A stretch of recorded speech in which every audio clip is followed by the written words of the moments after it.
Assalamualaikum tuan. Waalaikumsalam. Wan, thank you hadir Wan. KPC ha? Ayah saiznya kita cek IMF. MF. Oh, ayah dulu lagi ya. Ayah saiznya kita cek IMF. Oh. Boleh tahan. Kanan enggak?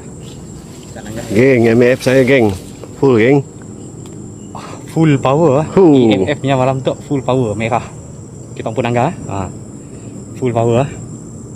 Full bukan kau. Memang kau Full geng. Full lah kalau merah. Tadi kosong geng, saya coba tadi.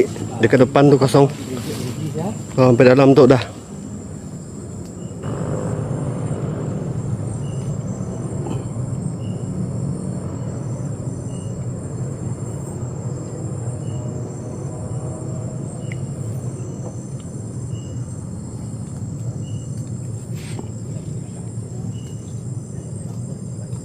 Bernyamuk geng.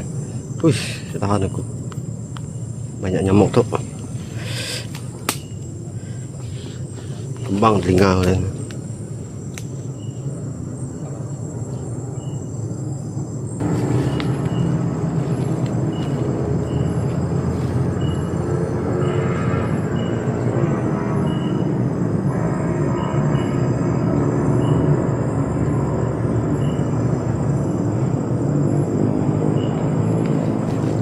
hari atuk kami dapat rasa aura geng. Hari atuk kami dapat rasa aura.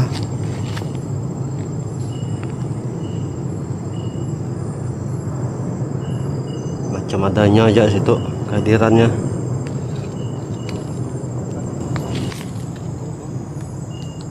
Ketak model aku sih ya.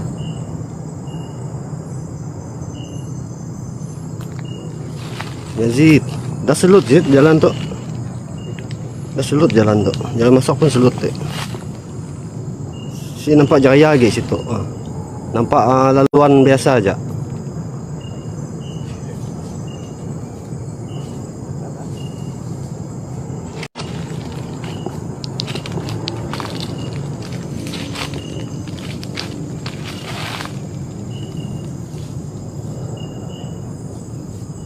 Jauh laluannya geng.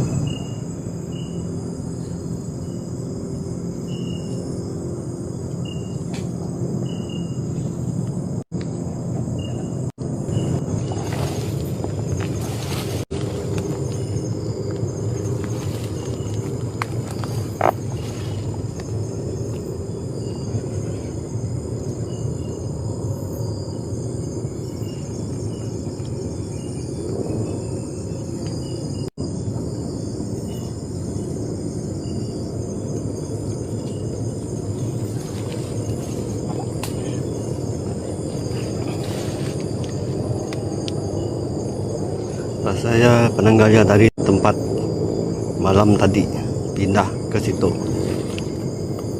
Situ saya ada gangguan. Ini kali juga. Kayaknya pindah ke situ. Ya dari sebelah nun kali.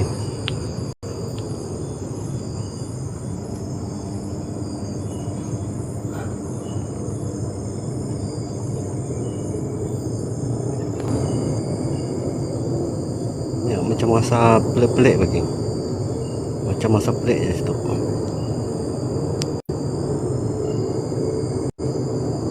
Putih kan? Macam kain. Mek dah siapa bekas tu dah kenanya. Mau tembak terang lagi. Aduh. Ya nyaluk geng. Lelah mek tangan ngemek langoi ke atas.